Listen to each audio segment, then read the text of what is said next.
The moment his hand struck my face, the room did not fall silent. It was already silent. It had been silent from the moment I stepped through the door of the home I once believed would always feel like mine. The home where I raised him, fed him, taught him how to walk and how to speak and how to be gentle in a world that rarely rewarded gentleness. I had walked in carrying the dessert he asked for, the one he loved as a child, the one he insisted I bring as though it were the price of admission for Thanksgiving. And still, when his palm cracked against my cheek, I did not drop the dish. I only felt something inside me, something old and tired and frayed, surrender its final thread. He looked at me with eyes that were not the eyes I knew. They were eyes sharpened by exhaustion or resentment or some mixture of poisons I could no longer identify. His voice, when he spoke, was steady, almost bored. He asked if I had brought dessert, as if nothing had happened, as if violence were simply the punctuation mark at the end of a sentence he had been rehearsing in his head for far too long. I remember feeling the heat blooming across my skin, not from pain but from the realization that he had crossed a threshold neither of us could ever uncross, that something sacred between mother and child had been severed in a single unthinking moment. I didn't cry. Not then. I stood very still, the weight of the dish pressing into my hands, the smell of cinnamon rising faintly through its foil. The air felt heavy, thick with the unspoken. He walked away before I could say anything. Perhaps he knew I wouldn't. Perhaps he counted on it. And perhaps, in some small hidden part of me, I had expected this too. That holidays ceased being about gathering and gratitude long before this moment. That they had become rituals of endurance. That I had been walking on the edge of something sharp for years, pretending not to feel the sting. As I moved toward the kitchen, I noticed the way the others avoided my gaze. Some pretended not to have seen. Some pretended to be distracted. And some, I think, simply didn't want to know the truth, because if they acknowledged it, they would have to acknowledge their own silences, their own complicity. That is the cruelty of family. Not just the wounds inflicted openly, but the wounds everyone quietly agrees to ignore. Before I go on, I want to know something from you, the one listening, the one who may understand this numbness in ways even I cannot yet articulate. From where are you watching this video right now? Tell me in the comments. I want to know how far these quiet stories travel, how many of us carry the same invisible ache. I placed the dessert on the counter, smoothing the foil as though caring for it might anchor me to myself again. Inside, a memory flickered. The first time I made it for him. He had been so small, standing on a chair so he could reach the bowl, his fingers dusted with flour, his laugh bubbling up like warm sugar. That boy feels like a ghost now, a version of him that lived in a world where he believed I could fix anything, heal anything, protect him from anything. I wonder when I stopped being that woman. If it happened slowly, or if I simply didn't notice the moment he stopped believing in me. The house hummed with the muted chaos of Thanksgiving. Dishes clattering, murmured conversations, the complicated choreography of bodies trying not to collide. And yet, beneath it all, the echo of that slap pulsed in my cheek, a rhythmic reminder of where I stood in this family now. An outsider, a guest in the life I had built, a woman tolerated more than loved. I told myself to breathe, to continue as though everything were normal, because that is what mothers do, especially women like me, 50 plus, seasoned by storms we never asked for, holding ourselves upright long past the point of breaking. We become experts in swallowing tears before they rise, in stitching together the seams of moments that would split another person open. But even as I tried to move through the motions, I felt the numbness give way to something else, something sharper, something almost alive.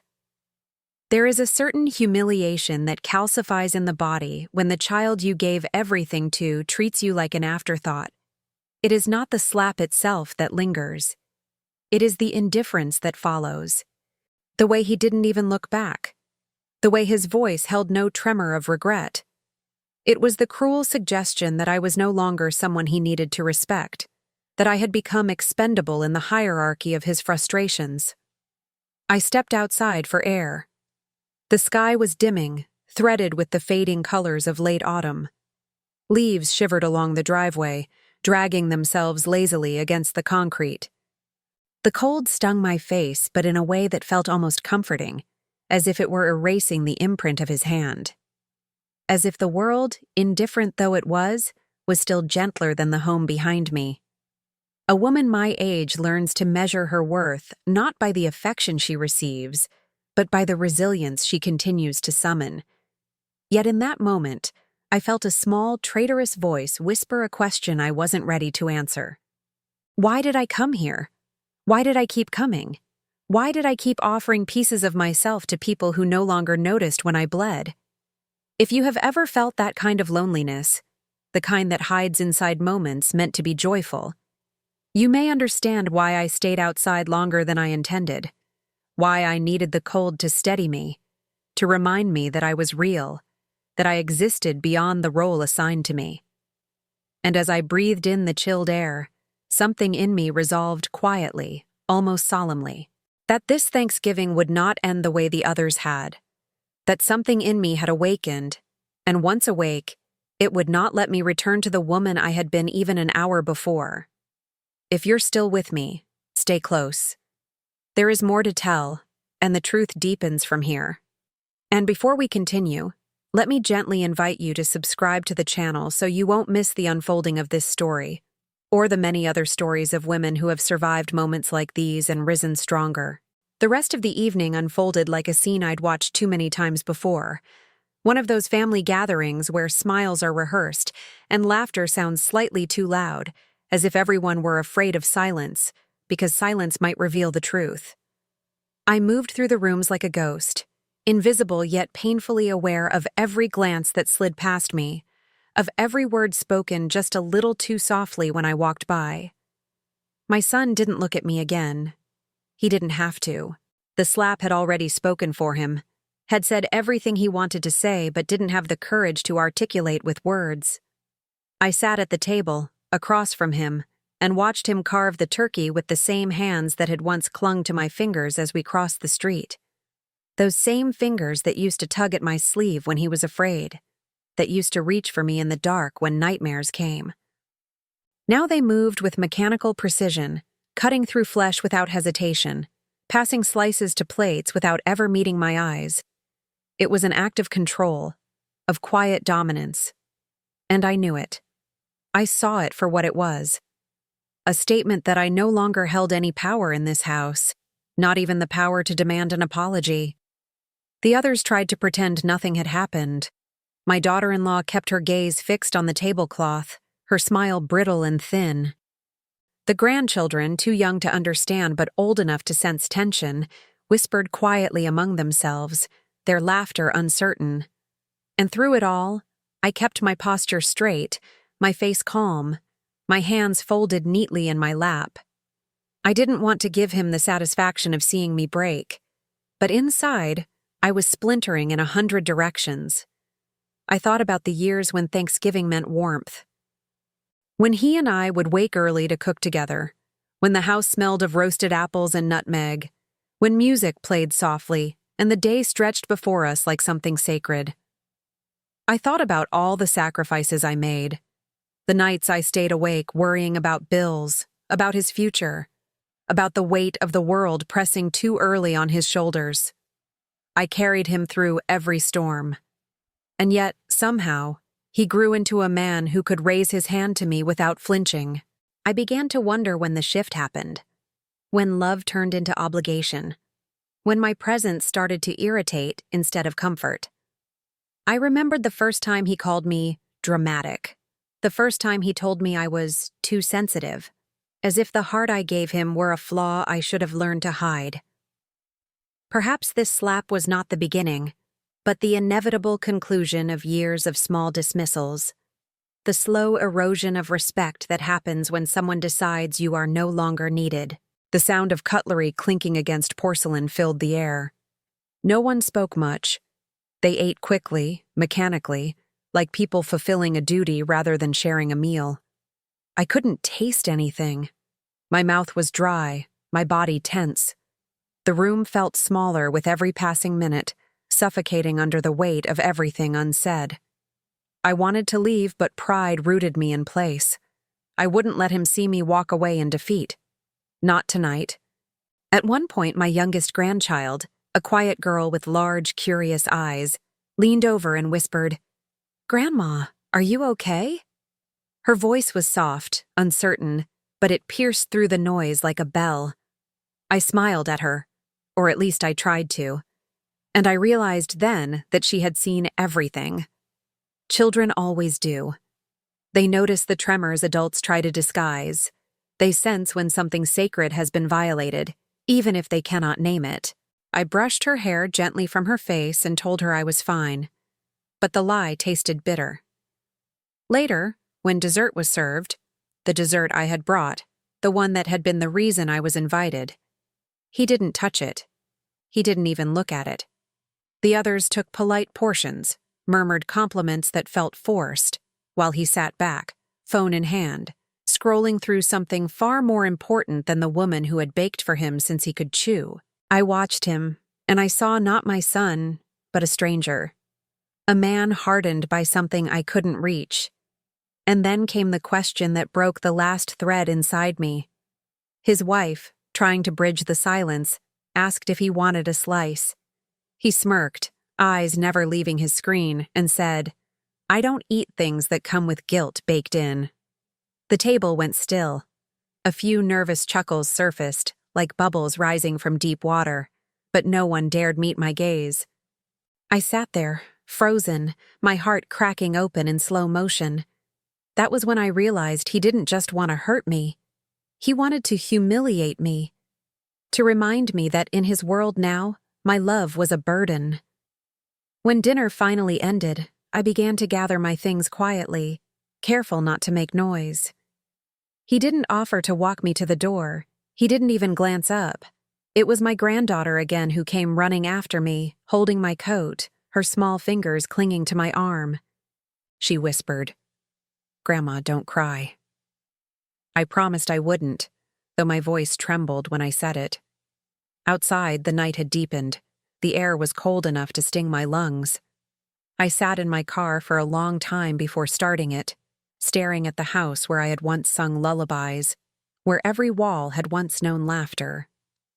I felt like a visitor in my own history, like time itself had exiled me from the life I built. As the engine hummed, I thought of all the women who would watch this story, women who know what it means to be erased in slow, polite ways, to be dismissed, blamed, or forgotten by those they love most. And I knew I wasn't alone, that somewhere, someone watching this right now has been struck, not by a hand, but by words, by silence, by disregard that cuts just as deep. If you're here, still listening, still feeling every word the way I am feeling them as I tell them, then stay. There's more to uncover, because sometimes the real story doesn't begin with the pain, but with what we choose to do after it. And if this story is reaching you, if it's stirring something unspoken inside, subscribe to the channel so we can walk through the rest of it together, one breath, one truth at a time. When I got home that night, the silence of my small apartment greeted me like an old friend. It was a silence that did not demand explanations or apologies, that did not judge me for the trembling in my hands or the ache blooming behind my eyes. I set my purse on the counter and stood for a moment, staring at the reflection in the dark window. My cheek had lost its redness, but the ghost of his handprint still lingered there, faint but undeniable, a map of everything that had gone wrong between us. I made tea, though I couldn't taste it. The ritual of boiling water, of pouring, of stirring honey into something warm and steady, had always been my way of grounding myself. I sat at the kitchen table, tracing the rim of the cup, and tried to understand how a love that had once been so fierce could curdle into this. A mother's heart is not built for resentment. It is built to forgive, again and again. until forgiveness itself becomes a wound. As the hours crept past, I began to remember things I hadn't allowed myself to think about in years. The fights we'd had when he was a teenager, the bitterness that clung to him after his father left, the way he had once accused me of choosing my own loneliness, as if staying alive after being abandoned was some kind of betrayal. Maybe the anger he carried wasn't really about me. Maybe it was about all the things he never learned to grieve. And yet, it was still me he struck. Still me he chose to punish. Because I was the only one who would never leave. I rose from the table and walked to the small shelf in the living room. On it sat a framed photograph. Him at 6 years old, missing a front tooth, his arms slung around my neck, both of us laughing under the summer sun. I touched the glass lightly, as if the warmth of that memory might seep through. But the boy in the picture was gone, replaced by a man whose anger had hollowed him out. I wondered if he even remembered that version of himself. Or me. I wanted to call him, to hear his voice, to ask him why. But I didn't, because I already knew how the conversation would go. Him deflecting, minimizing, pretending it didn't happen. Maybe even blaming me for making him angry. And I couldn't bear another version of that slap, the verbal kind, the one that twists guilt into the shape of love. So I stayed quiet. Sometimes silence is the only shield left for women like me. The days that followed blurred together. Work, laundry, dishes, the endless rhythm of keeping things in order when your heart feels like it's unraveling. Yet something inside me began to shift, slowly, imperceptibly. I started going for walks again, long ones, through the park where I used to push his stroller decades ago. The trees were bare now, branches stark against the winter sky. I could hear my footsteps echoing, steady and sure, and for the first time in a long time, I felt a flicker of something I hadn't felt in years. Ownership of my own peace. I began writing again, too. Just small notes at first, thoughts scribbled in the margins of notebooks, fragments of feelings I hadn't dared to name. It was strange how the words came, trembling but relentless. I wrote about the slap, about the silence that followed, about how motherhood is both devotion and disappearance, about how love, when unreturned, becomes a kind of haunting. One evening, while sorting through old boxes, I found a stack of letters he'd written as a child, crayon-scrawled notes that said things like, "I love you more than pancakes," and "Don't be sad, Mom." I sat on the floor, surrounded by pieces of paper so soft with age they almost disintegrated in my hands, and I wept. Not because of what I had lost, but because of what I had kept believing I could still recover. That night, I dreamt of the house, his house, filled with the ghosts of all our Thanksgivings. The smell of roasted apples, the sound of his laughter, the warmth of his small hand pressed into mine. But when I turned to look at him in the dream, he was already walking away, his figure fading into the dim light, leaving behind only the echo of his voice. "Did you bring dessert?" I woke up gasping, that question pulsing in my chest like a wound that would never quite close. Yet even as the pain lingered, so did a strange, quiet strength. The realization that maybe this was not my ending, but my becoming. That I had spent so many years defining myself by what I gave, to my children, my husband, my family, that I had forgotten who I was when I wasn't giving. The slap had broken something, yes, but maybe it had also released me from something heavier, the illusion that being needed was the same as being loved. And so I began the slow process of reclaiming myself, of forgiving myself, not him, of learning to exist without waiting for someone else's approval. Some evenings I would light a candle, sit by the window, and imagine speaking to other women like me, women whose children had grown distant, whose love had been taken for granted. I would tell them, "You are still here. You are still whole. You are allowed to stop apologizing for surviving. If you're listening to this and you've ever felt invisible inside your own story, know that this voice, my voice, is also yours. We are connected in the quiet places where pain turns into resilience. And maybe, just maybe, we can begin to write new endings together. Stay with me. The next part of this story isn't about the slap. It's about what happens after. About the unexpected ways life finds to rebuild what's been shattered. And before we move on, if you haven't yet, take a moment to subscribe to the channel. Because the next chapter is where the healing begins, and you deserve to be here for it. Winter came quietly that year. The days folded into one another, gray and soft, as if the world itself were trying to cushion me from sharp memories. Outside my window, frost webbed across the glass each morning, delicate and fleeting, and I found comfort in its impermanence. Pain, too, I reminded myself, was like frost. It arrived overnight, crystalline and blinding, but it melted when the sun returned. Weeks passed before I heard from him again. Not a call, not a message, just silence, the same kind that had lingered after his father left, the same that had become the background hum of my adult life. At first, I told myself I didn't care, that I was stronger without the constant push and pull of his indifference. But mothers don't stop caring.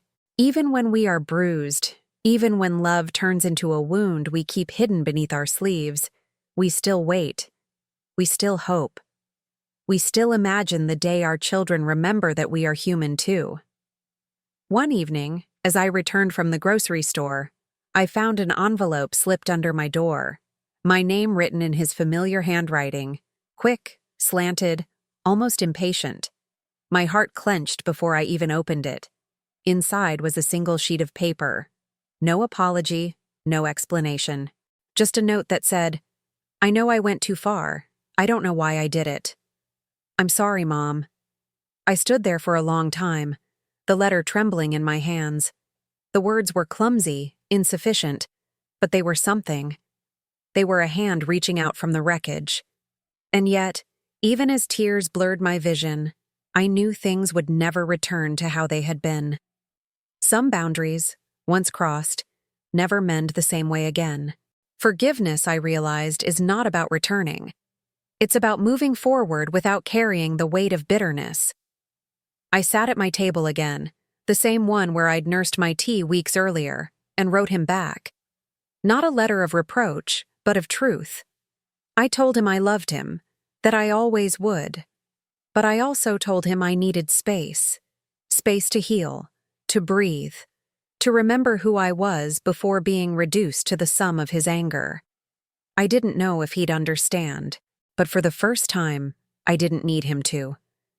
That night, I slept deeply, and when I woke, something inside me felt lighter, as if a long winter had begun to thaw.